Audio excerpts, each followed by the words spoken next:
The story begins with a couple. Mizuto and Yumi used to be lovers. They were like enemies at school. But just like the saying, you often get what you dislike. Unexpectedly, the two had to live under the same roof. And everything happened by coincidence. Because Mizuto's father and Yumi's mother remarried. To keep the family happy, both of them had to pretend as if they had never known each other. That night, Mizuto's father also brought this up again. At first, he worried that since they were the same age, there might be problems, but both Mizuto and Yumi were quite obedient, so he felt relieved. However, Yumi always reminded Mizuto, "You must not let our parents regret their marriage."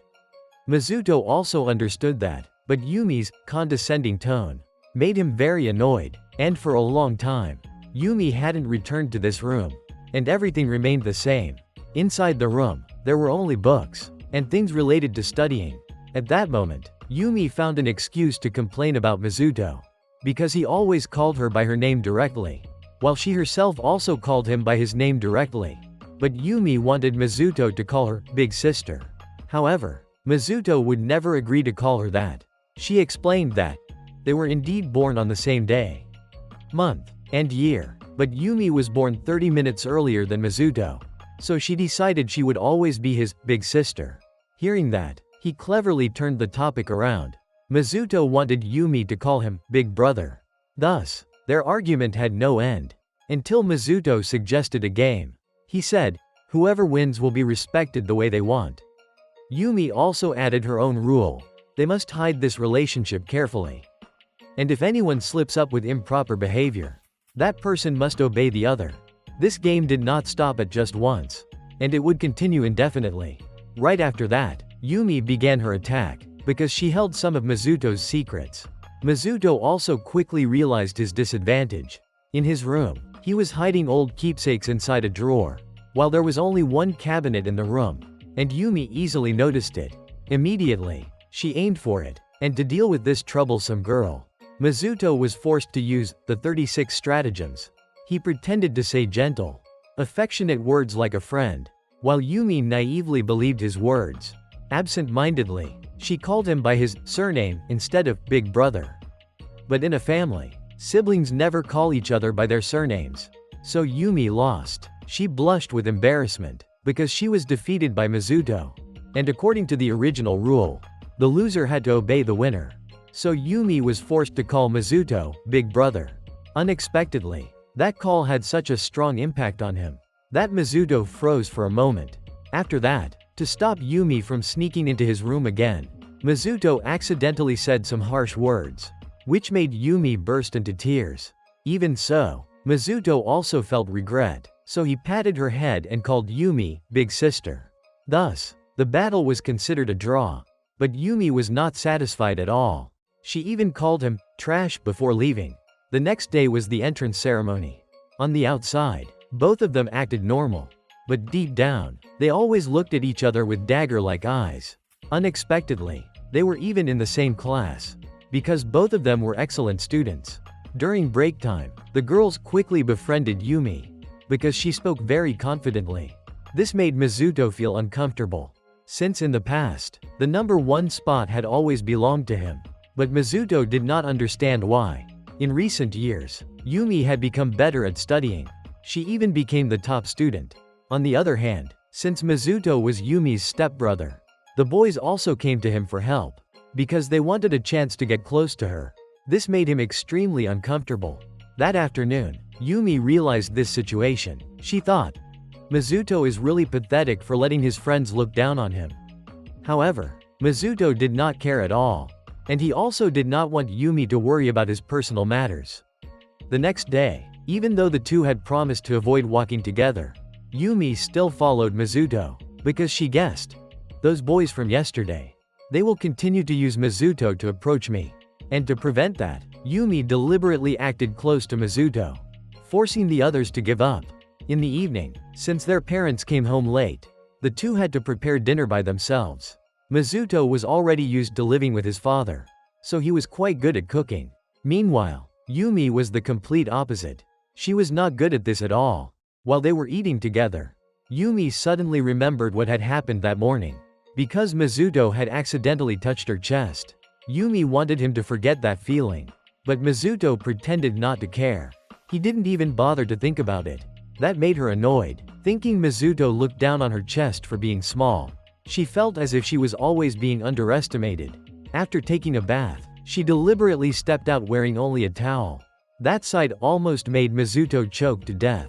Yumi seemed to want to provoke the beast inside Mizuto. But Mizuto's reaction was just as Yumi had expected. Seeing that, Mizuto became extremely flustered. He immediately tried to calm his little brother down. Yumi continued her mental attack. That only stirred up the beast inside him even more. But he restrained himself even harder. Meanwhile, Mizuto's eyes kept glancing at her body. That made the situation even more awkward. However, Yumi went a little too far. Suddenly, her towel slipped down by accident. This time, Mizuto took the initiative. He quickly stepped closer to tease her, making Yumi blush bright red. Mizuto only wanted to use the towel to cover her body. Meanwhile, she was thinking of something else. That made both of them blush bright red. So Mizuto also reminded her not to go too far, especially in front of others. He didn't want to be misunderstood by them. Yumi hated the feeling of seeing her loved ones being taken advantage of. So she deliberately acted that way. While they were about to leave, suddenly, Yumi stumbled. She accidentally pushed them both down, ending up on top of each other. In that romantic moment, like the love story of Adam and Eve, Mizuto was almost tempted by her charm. But right at that moment, suddenly their parents came home. Yumi panicked and hid in the sofa to avoid being discovered, and both of them narrowly escaped that awkward situation. A few days later at school, a young man appeared. He was a new student who wanted to get to know Mizuto. This young man was quite straightforward. Mizuto had heard rumors about this guy. So he said, "There's no benefit in being friends with me. If you just want to take advantage of me because I'm close to Yumi." Meanwhile, that guy jokingly introduced himself, "I'm part of the third gender. So I want to be Mizuto's boyfriend." He originally had no intention of flirting with anyone, and only wanted to be friends with Mizuto. Suddenly, he told the main character to look behind him, and the young man saw Yumi blushing red. She felt as if Mizuto was not allowing anyone else to approach her. Around this same time, Yumi became friends with a classmate named Akatsuki. This girl was cheerful and friendly, but she happened to have a rather plump chest, unlike a flat wall. While seeing Akatsuki admire her own figure, Akatsuki encouraged herself, saying that last year she had been the same as Yumi. Akatsuki thought that only this year she had changed, and in the future, her chest would also become overwhelming. During the physical fitness test, Yumi grew worried because her oversized chest made her athletic ability weaker than Akatsuki's. But because she carried the title of honor student, Yumi was determined not to let herself fall behind. Meanwhile, Mizuto was indifferent. He didn't care much about the results, while Yumi was giving it her all. After a while she became exhausted, and Yumi collapsed right in the schoolyard. Luckily, Mizuto caught her in time. He advised Yumi not to push herself too hard, because that would only put her own body in danger. Afterward, Mizuto asked Akatsuki to take Yumi to the infirmary. There, Akatsuki realized that Yumi's body had already been weakened, because she often stayed up late studying. Akatsuki felt guilty for not noticing her earlier, but Yumi didn't blame her. Yumi only admitted that she was weak in terms of physical strength, and Akatsuki came to understand her better. From then on, the two girls became closer. They even decided to call each other by name. They were like real friends. While for Akatsuki it was quite easy. For Yumi, calling someone's name so intimately made her blush. Yumi felt as if she were facing the person she loved. The next day, Yumi got seriously sick, and she had to stay home from school. When Akatsuki heard the news, she was determined to visit Yumi. Kogure was also quite close to Akatsuki, but when he saw her getting too close to Mizuto, he grabbed her by the shirt and pulled her away, because he didn't want to have any other rival in love, even though those two had been close friends for a long time. They were like cats and dogs, always arguing. Meanwhile, Mizuto stood there watching this romance drama unfold. Suddenly, Akatsuki turned to Mizuto. She asked for permission to go to his house to visit Yumi. On the way with Mizuto, Akatsuki curiously asked, before becoming step-siblings, "Did you two ever date?" "Of course. Mizuto denied it. When they arrived, they saw Yumi fast asleep. But when she woke up, and Yumi saw Mizuto by her side, she remembered the times in the past when they were in love. Yumi recalled that whenever she was sick, she was very afraid of being alone, and she blamed Mizuto for once leaving her behind in the past. That left Mizuto embarrassed. He had no choice but to let Akatsuki step into the conversation. After her fever went down, Yumi was still weak. Akatsuki took the initiative to cook porridge for Yumi, with Mizuto's help, so the two of them started to talk to each other.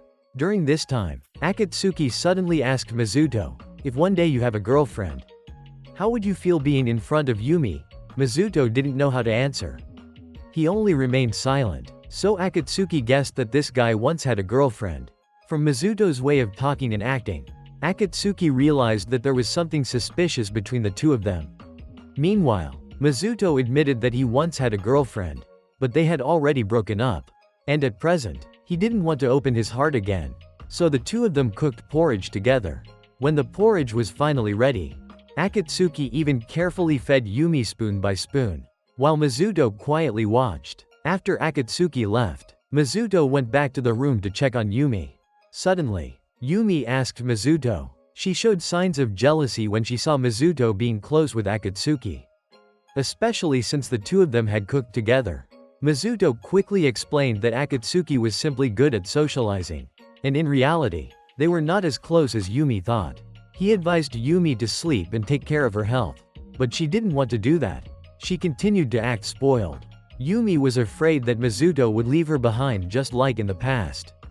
Back then, when she was sick like this, she once asked Mizuto to hold her hand, but when she woke up, suddenly he had disappeared. That memory left Mizuto silent. He recalled the old days. When they had just started dating, they always cherished each other's feelings. Wherever they went, they always spent time together.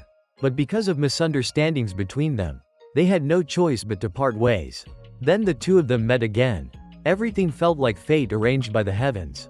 Returning to the situation inside the room, at that moment Yumi kept holding Mizuto's hand tightly, so he measured her temperature again. Mizuto saw that her body temperature had gone down. He realized that she had already recovered earlier. That made Mizuto feel annoyed. But Yumi, wanting to stay with Mizuto longer, pretended to still be sick. In the end, Mizuto found out. Yumi shyly apologized. She admitted that she had taken advantage of his kindness. A few days later, Yumi, by some miracle, happened to pick up Mizuto's underwear. Out of her old habit, she blushed and secretly sniffed it. Yumi felt that it was still the same familiar scent as before. Then she realized that she herself hadn't changed. That made her feel extremely embarrassed. Yumi worried that if Mizuto discovered it, the consequences would be unimaginable. So she planned to secretly return it. She imagined herself if she were caught. Yumi imagined Mizuto would punish her in the way any boy would think of. Immediately that night, Yumi waited until 4 in the morning. Only then did she dare to put the underwear back. Unexpectedly, Mizuto was doing the exact same thing. He was holding her oversized weapon in his hands. Both of them froze when they bumped into each other in that awkward situation. After that, a small family meeting took place. Yumi confessed, "I still keep our old mementos like precious treasures." Mizuto also shared the time he accidentally picked up her bra. That happened right when his father walked into the bathroom. But because he was so embarrassed, Mizuto hid it away and never had the chance to return it. So Yumi also recounted her own incident, unexpectedly picking up Mizuto's underwear in the bathroom. And just like his story earlier, it was right when her mother walked in, so she had no choice but to hide it too. Yumi asked Mizuto, "Did you do anything weird with that bra?" But of course, this guy would never admit it. He immediately denied it, and then he turned the question back to Yumi. She also said the same thing, but only those of us with a god's eye view would truly understand what really happened. So in the end, both of them insisted that they never did anything weird with each other's belongings. But the situation was already clear. The two of them had crossed the boundaries of normal siblings. As a result, they were forced to set a new rule. From now on, each of them could demand the other to obey, as long as it didn't go against moral standards. That afternoon, Yumi accidentally ran into Mizuto. He was having an intimate conversation with another girl, but there would have been nothing worth mentioning if that girl hadn't been wearing glasses, and if she didn't have black hair exactly like Yumi used to have. The next day, Yumi told Akatsuki about that black-haired girl with glasses. However, there were too many students at school with such an appearance, so she couldn't narrow it down precisely. Since Akatsuki had a detective-like personality, she became very interested in this matter. Meanwhile, Mizuto was both handsome and gentle. He was the type of guy that many girls at school liked. That evening, when Yumi came home, she unexpectedly found a pair of women's shoes placed at the entrance. She immediately thought Mizuto had brought his new girlfriend home. This made Yumi angry. She couldn't believe they had only been in school for 1 month. While he dared to do such a thing, she suddenly recalled the past. Because when they were still dating, it had taken Mizuto half a year before he dared to bring her home. That made Yumi upset. She quickly saved the evidence and began thinking of a way to uncover the truth. Yumi pretended to make a phone call to trick Mizuto into leaving the house. When she thought Mizuto had already gone, Yumi immediately went upstairs to see the face of that girl. But unexpectedly, Mizuto was still in the room. Meanwhile, the one who had just left was the owner of those shoes. That made Yumi furious. She scolded Mizuto for bringing his girlfriend home. Yet Mizuto had absolutely no idea what was going on. When Yumi checked the room, Mizuto stood by her side. Watching, she discovered there was a strange chair in the room. But Mizuto didn't explain. He just let Yumi misunderstand that he had brought a girl over to stay the night. Mizuto suddenly remembered what had happened that morning. While he was reading in the library, a girl who was exactly his type suddenly confessed to him. But he didn't expect. This girl even demanded marriage, children, and all that, which left him stunned. But after talking for a while, the girl admitted she was Akatsuki. That left Mizuto in a very awkward situation. Mizuto directly asked Akatsuki, "Do you like me?" Akatsuki only gave a vague answer. But she was certain that she didn't hate him. Akatsuki had always been a big fan of Yumi. She even said she wanted to marry Mizuto, because that way she could live in the same house with Yumi. Oni feels like this is something that only happens in movies. Everyone. So, throughout that day, Akatsuki used a fake identity to make Mizuto go on a date with her. Later, Mizuto told his best friend about this incident, and Kogure confirmed that it was indeed Akatsuki's trick. Since they had grown up together, he knew too well about her mischievous personality to avoid this kind of trouble. Because Akatsuki was like a parasite, if nothing stopped her, she would cling on endlessly. Kogure decided to cooperate with Mizuto so that this girl would give up. He followed his best friend's advice. Mizuto went to Yumi and suggested carrying out the punishment from last time. She asked him what he wanted to do. He suggested that the two of them go on a date. That completely surprised her, but because it was part of the punishment, she had no choice but to accept. So Yumi agreed, but she demanded that Mizuto go on a date with her the very next day. This left Yumi rather shocked, but he accepted it anyway. The next day, Yumi dressed up beautifully. She prepared herself for the unexpected date. In her heart, she told herself, although this is a wrong action, deep down, it's because I still have feelings of love that I accepted it. Yumi even deceived herself, thinking step-siblings could also go out together, and that they could strengthen their family bond. At that moment, Mizuto took Yumi to the aquarium.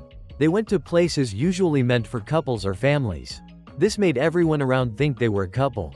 But in reality, this was Mizuto's plan. He wanted to trick Akatsuki, who was secretly following them.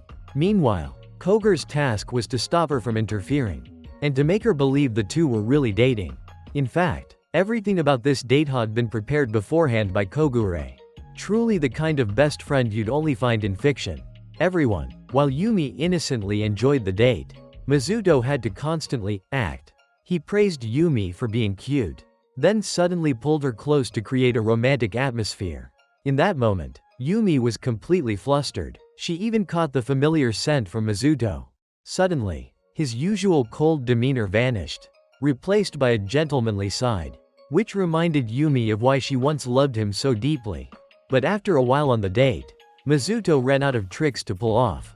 He immediately called Kogure to ask for more ideas. Meanwhile, Akatsuki was still following them closely. Kogure thought Akatsuki already believed the two of them were dating. and just a little more drama would make her give up. However, when Yumi got lost inside the aquarium, Mizuto gently called her on the phone to find her. This brought back old memories. When they once went to a festival together, they also got separated, and Mizuto was the one who found her. Even though she felt embarrassed for getting lost during a date, Mizuto comforted her. That made her like him even more. In that warm moment, it felt as if everything froze in her mind. Suddenly, when her thoughts ended, she returned to the present. Unexpectedly, the person standing before her was still Mizuto, which made Yumi's heart flutter even more. And so, they continued their date. The two kept exploring the aquarium. They continued to argue about what they should do next. Their little battle over the topic of big sister or big brother carried on. Meanwhile, Akatsuki asked herself, wondering if the two of them were really close or not. By late afternoon, their date finally came to an end. Suddenly, Akatsuki appeared, and she admitted her prank. She apologized for sneaking into the house. It turned out she had disguised herself and pulled all sorts of tricks. She explained, at that time, Mizuto hadn't locked the door, so she simply went inside on her way. Hearing that, Mizuto let it slide. He only reminded her not to pull such stunts again. Akatsuki promised she wouldn't repeat it, and that next time she would ask Yumi directly if she wanted to stay over. She wouldn't use Mizuto as an excuse to be close to her best friend anymore.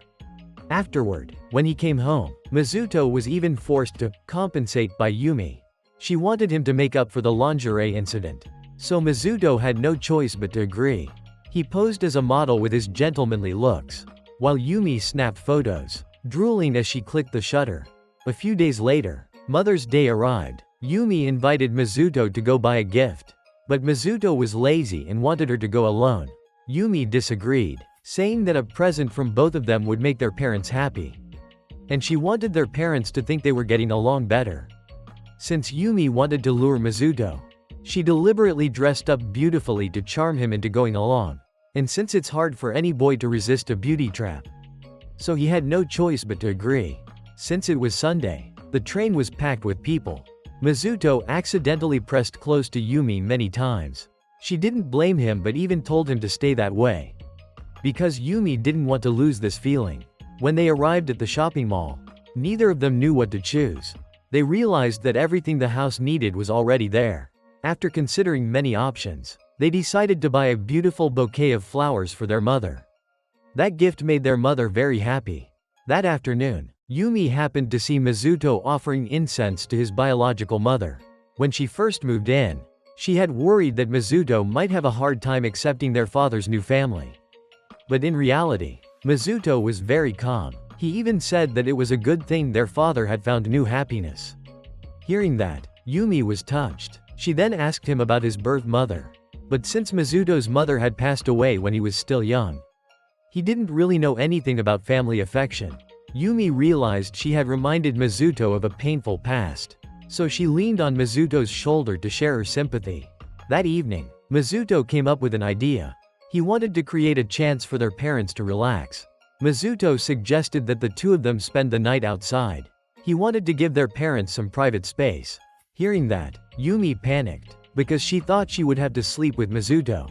Meanwhile, Mizuto thought Yumi would go stay at Akatsuki's house, since Akatsuki had always liked her best friend so much.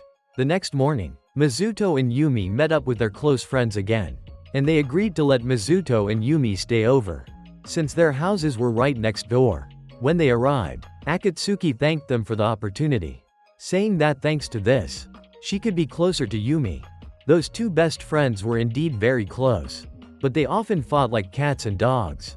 They even banned each other from coming over to bother them. Mizuto and Yumi then learned that they had been friends since elementary school. They had grown up together. They often visited each other's houses to play, but the distance between them now was as far apart as Earth and the Moon. Even though their houses were only separated by a thin wall, Mizuto originally didn't plan to dig into other people's business, but his friend deliberately brought it up. He even imitated Mizuto's voice. Kogure loudly declared that Mizuto had seen Yumi's chest. Hearing that, Yumi, who was right beside them, was furious. She thought Mizuto had revealed her secret, so Mizuto tied Kogure up. Suddenly, he found an old diary.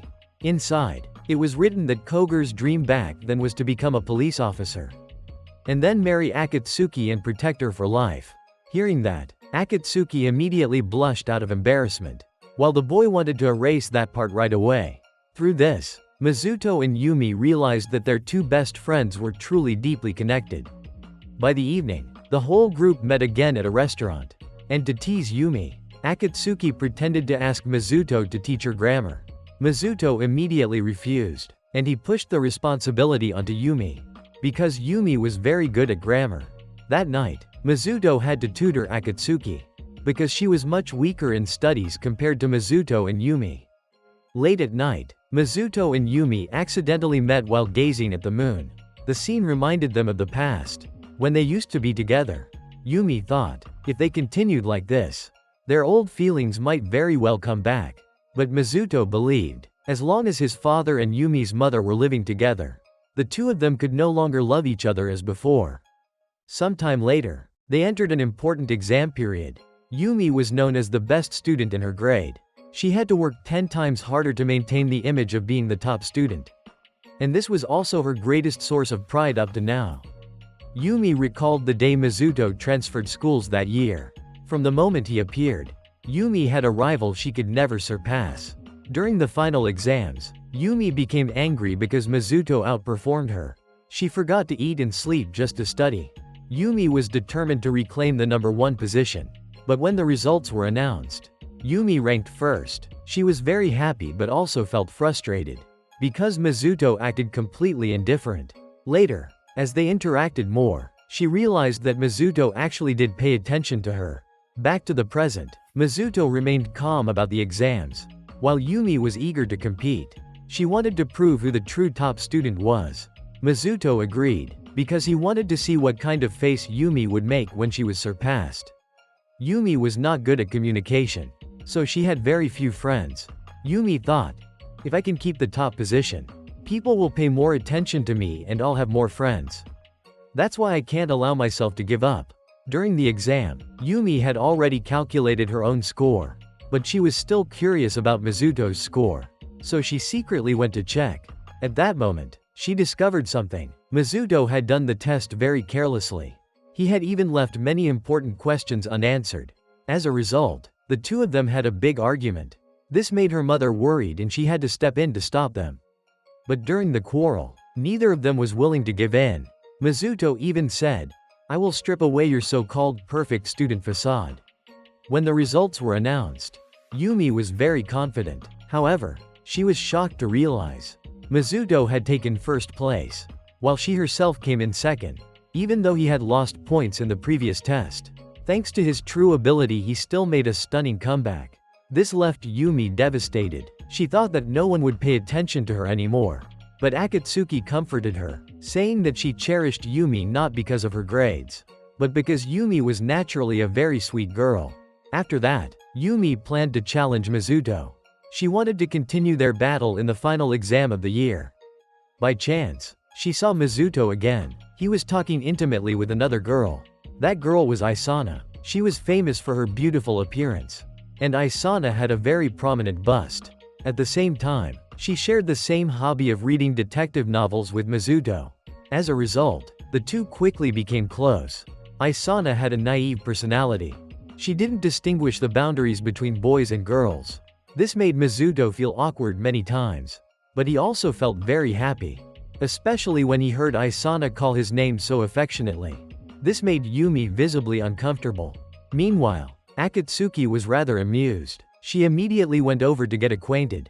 The next day, Yumi acted strangely. This left Mizuto unable to understand why.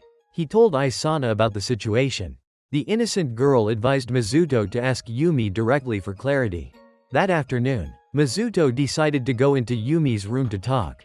At first, Yumi acted confident, but then she was teased by Mizuto, which left her at a disadvantage. In the end, Yumi had to admit that she was jealous of Isana. That made Mizuto smile, because he had already known Yumi's personality since the time they were in love.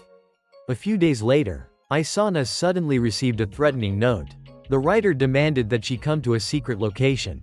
Otherwise, her secret would be exposed. Having no other choice, Isana was forced to go.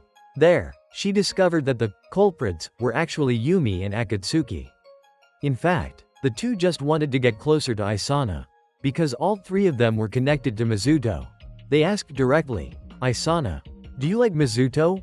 Isana innocently answered that she liked him. Yumi had to explain that like here meant love, not just like. Isana firmly stated that she did not love Mizuto. But to prove the opposite, Yumi showed Isana a video of Mizuto while he was sleeping. After watching for a while, Isana's face suddenly turned red from embarrassment. Akatsuki immediately concluded, that is exactly the sign of love. Akatsuki even wanted to help bring them together. This left both Yumi and Isana surprised. At first, Yumi had no intention of helping. But when she saw that Isana was very much like her former self, since she had once secretly loved Mizuto too, it softened Yumi's heart, and she promised to help Isana get closer to him. The next day, the three girls started their plan. They tried to probe Mizuto's feelings, while Isana tried to act cute to attract his attention. Yumi and Akatsuki watched from a distance. They secretly recorded to observe Mizuto's reaction. However, Mizuto didn't show the slightest hint of being moved. He even seriously reminded Isana, "You should be careful or you'll have a wardrobe malfunction." This surprised Yumi and Akatsuki, because very few boys would say something so blunt. Isana, on the other hand, thought, "Mizuto doesn't see me as a girl. He only treats me as a comrade." Akatsuki decided to use Isana's strongest weapon to attack Mizuto. Immediately, Isana followed the idea. She pressed her enormous bust against him. Yet Mizuto remained completely unfazed. He even straightforwardly said, "Your chest is pressing against me." That statement left all three girls utterly shocked. Not giving up, Isana launched another attempt. This time she hugged him from behind. But the result was still zero. For the next plan, Yumi and Akatsuki dressed Isana up beautifully. However, Mizuto still kept his distance. He avoided any physical contact. But when he was pushed too far, he even grabbed Isana's head. He acted just like a close male buddy. Isana felt a little disappointed being treated that way. But then she was very happy when Mizuto gently brushed her hair. The next day, Yumi and Akatsuki pressured Isana to confess. They believed, with this level of closeness, the chance of success will be very high. The two also carefully prepared Isana mentally. Then they arranged a meeting with Mizuto that afternoon. At the appointed time, Isana and Mizuto met. Mizuto remained calm. He asked her directly that if she had something to say, she should just say it. Isana expressed that, all this time, Mizuto was the only boy who had ever been close to her. When she was with Mizuto, she always felt very comfortable. After that, Isana gathered all her courage. She confessed her feelings. Mizuto smiled and responded. He said that being with Isana made him feel very happy. Until now, Mizuto felt that no one had ever matched him as well as she did. Therefore, if the two of them dated, surely they would be even more compatible. However, Mizuto ultimately had to reject Isana's confession. He said, "I already have someone in my heart." Hearing those words, Yumi suddenly realized that the person in Mizuto's heart, the one he could never forget, was her. This made her deeply moved. The next day, even though Isana had been rejected, she and Mizuto still acted as if nothing had happened. Isana seriously asked to see Mizuto's bookshelf, because that was her greatest passion. Mizuto agreed, but he worried. A girl entering a boy's room could easily cause misunderstandings. However, Isana remained carefree. She didn't think too much about it. And that very innocence actually made Mizuto feel uneasy. By the weekend, to prepare for her visit to his room, Isana asked Yumi and Akatsuki to help adjust her appearance. Isana normally only cared about books, so she never paid much attention to clothing. Akatsuki bluntly commented, "Isana's outfit looks too plain." Therefore, they decided to support her financially so she could try more suitable clothes. When they tried outfits, even though Isana chose simple styles, because of her striking figure, she still looked very attractive. Even Yumi, who was usually confident in her own bust, was surprised to see that Isana was even more outstanding. Despite that, Isana still felt uncomfortable, and she didn't want to wear those outfits. So Akatsuki suggested choosing a style similar to Yumi's to balance things out. In the end, Isana decided to change her look so it wouldn't overlap with her friends. The next day, as promised, Isana went to Mizuto's house. His parents were shocked to see their son bringing a girl home. They even thought she was his girlfriend, and believed it was only a matter of time before they had grandchildren. Isana felt satisfied when she saw Mizuto's room filled with books. Yumi was also present, using the excuse of supervising, because she feared her stepbrother might do something inappropriate to her friend. While there, Isana carefreely sprawled out to read books, but this action made Yumi lose her composure. She asked Isana if she was afraid, but Isana firmly replied that she wasn't worried, because she trusted Mizuto wouldn't do anything, especially after being rejected when she confessed. She felt even safer, seeing the excessive closeness between Mizuto and Isana. Yumi couldn't hold back and raised her voice. But the two still continued acting comfortably as usual. Yumi even noticed that Mizuto often helped Isana put on her socks, simply because Isana found it hard to bend down due to her large bust. When Yumi asked if Isana still liked Mizuto, Isana replied that she still did. She said that aside from Mizuto, she had no other close friend. If one day Mizuto had a girlfriend, she would definitely feel very sad. Hearing that, Yumi realized she wants to become Isana's close friend, so that Isana will no longer be afraid of being lonely. After that, Yumi used the excuse of going to the bathroom, and she tricked Mizuto into putting socks on her. But when she felt Mizuto's touch on her foot, Yumi accidentally let out a small cry. At that very moment, they received news that Isana was in trouble. Mizuto's parents thought Isana was their future daughter-in-law, so they kept asking her many personal questions, which left her flustered. The story then shifted to the past. The first time when Yumi and Mizuto were dating. Mizuto once invited Yumi over to his house. She got to step into a boy's room, which made Yumi feel very nervous. But the room was full of books. The two of them sat on the bed to read. Yumi thought that Mizuto would kiss her or do something. But in the end, nothing happened. The two of them just read books until the evening, which left Yumi a little disappointed. Meanwhile, Mizuto was frustrated, because he had prepared himself mentally so much. But Yumi still didn't dare to take things further. Later, when the new school year began, Yumi and Mizuto were no longer in the same class. Yumi, who had difficulty communicating, often turned to her boyfriend for comfort. A few days later, she happily announced, "I've made a new friend." Perhaps it was thanks to dating Mizuto that she was able to improve her communication skills. But once she had friends, she no longer had time for Mizuto, which made him feel neglected. Gradually, Mizuto began to feel jealous. Yumi also noticed this, so one day she refused her friends and went to hang out with Mizuto.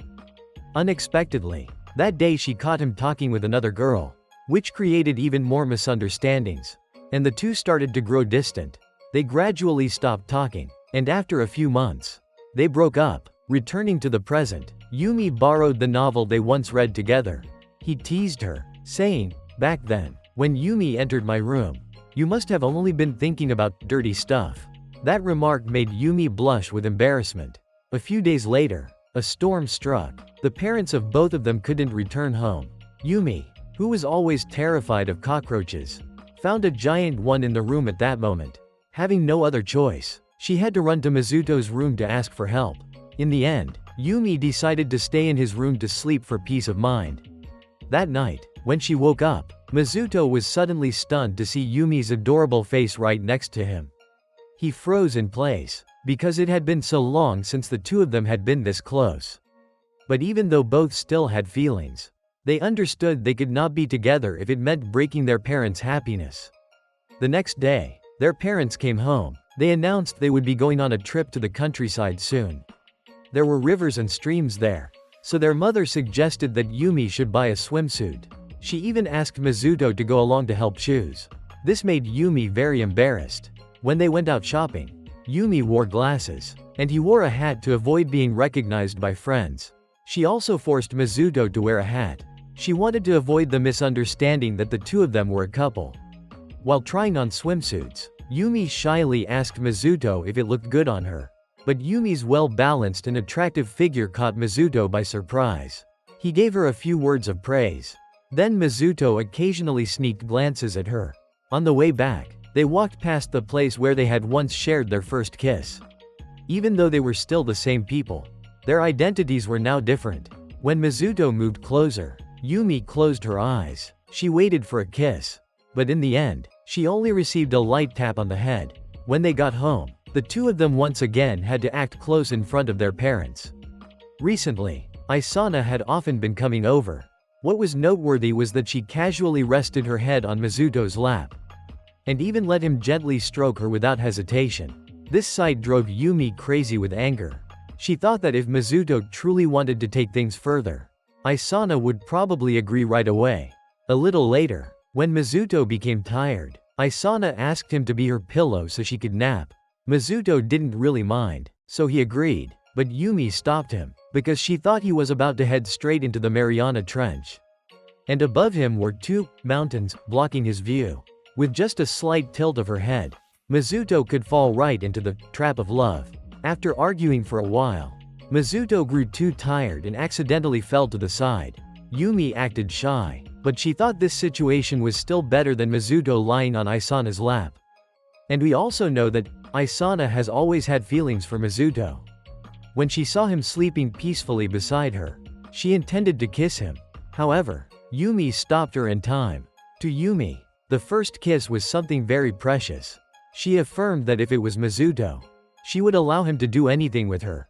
But Yumi absolutely would not let Isana kiss Mizuto. In the end, Isana gave up and asked to leave early.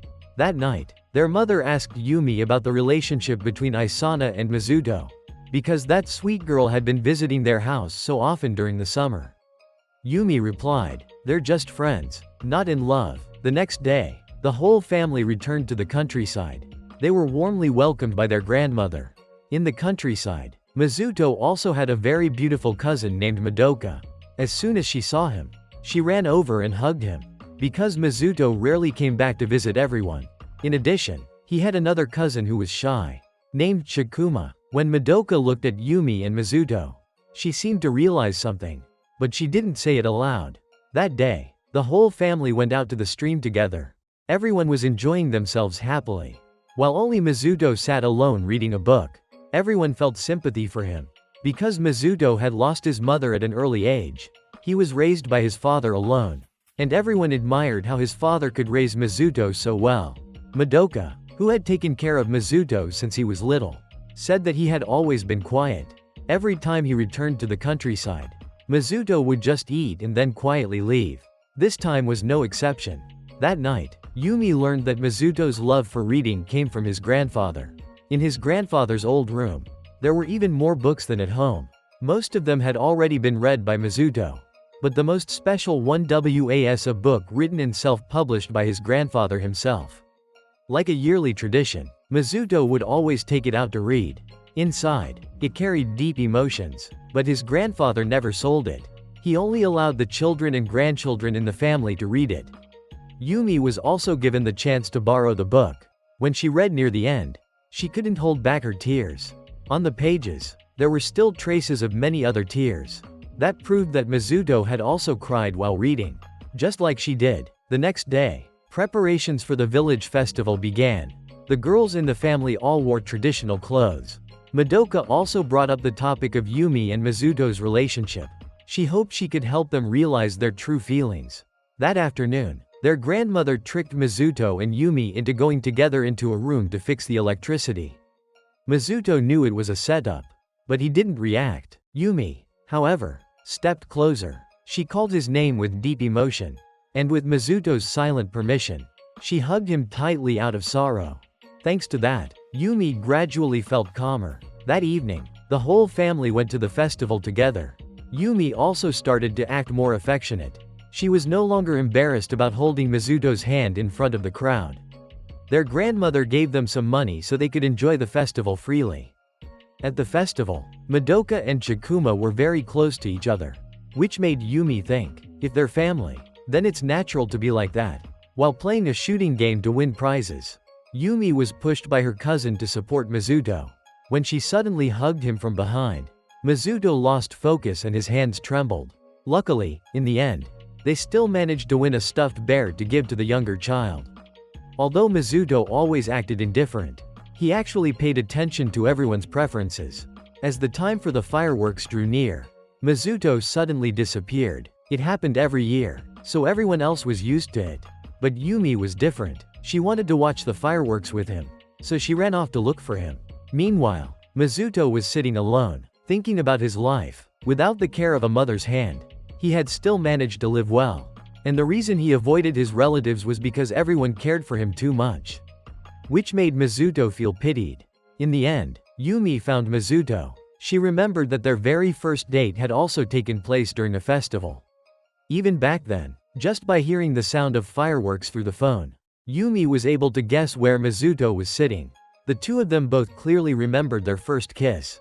Yumi affirmed that just by looking at the password on his phone, she knew it was the date of their kiss. And she was certain that he still loved her. When the fireworks lit up the entire sky, Yumi's emotions overflowed. She shed tears. Then she took the initiative to give Mizuto a sweet kiss. Once again, she wanted to conquer his cold heart. Yumi wanted to live happily together with him, ignoring all family barriers. A few days later, when Madoka learned that Yumi had succeeded in love, she congratulated her. When the family had to return to the city, everyone felt sad. No one knew where the love between Yumi and Mizuto would lead. But everyone hoped they could be together. Today's video ends here. If you enjoyed it, don't forget to like, share, and subscribe to the channel to support Oni-chan in making more interesting videos. Thank you all for watching until the very end. Love you forever.